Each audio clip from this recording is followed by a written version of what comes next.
7వ తారీఖున విశాఖపట్నం ముఖ్యం మనకి సిటీలో కవాతు నిర్వహిస్తున్నాం. దానికి మీ అందరి సహాయ సహకారాలు కావాలి. ఇది నా ఒక్కడి పోరాటం కాదు. అంటే ప్రభుత్వాలకి ఓట్లు అడుగుతారు. హరిబాబు గారు కావచ్చు, ప్రధానమంత్రి గారు కావచ్చు, ముఖ్యమంత్రి గారు కావచ్చు, ఎమ్మెల్యే కావచ్చు, కార్పొరేటర్ కావచ్చు, ఎవరైనా కావచ్చు. ఓట్లకు వచ్చేటప్పుడు అందరూ కండువాలు వేసుకొని ఇట్లాగా మంచిది. మరి ఓటేయించుకున్న తర్వాత అన్న మా పనులు అంటే ఇలా, ఓట్లప్పుడు ఇలా, పని అడిగితే ఇలా. మరి అలా అనేవాళ్ళని ఏం చేయాలి? ఇలా అన్నప్పుడు అలా చెయ్యి మడిచి ఇలా తిప్పి పని చేయని చెప్పాలి.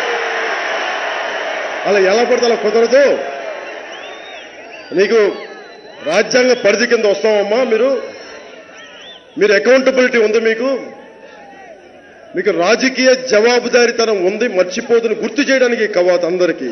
ఇక్కడ స్థానిక కార్పొరేటర్, స్థానిక తెలుగుదేశం నాయకుల దగ్గర నుంచి ఢిల్లీ దాకా ప్రతి ఒక్కరికి వారి బాధ్యత గుర్తు చేద్దాం. మీరు మాటలిచ్చి, మీరు పెద్ద పెద్ద స్పీచ్లు ఇస్తే సరిపోదు.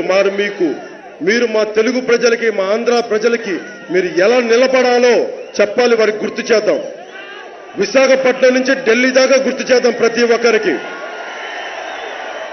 అందుకు ఆ నిరసన కవాతులో ఉత్సాహం ఉన్నవాళ్ళు ఒక మద్దతు పలకండి. చిన్నపిల్లలు, ఆడపడుచులు మీరు ఇళ్లలో కూర్చొని మీ ఆశీస్సులు ఇవ్వండి. పెద్దలకి మీ ఆశీస్సులు ఇవ్వండి.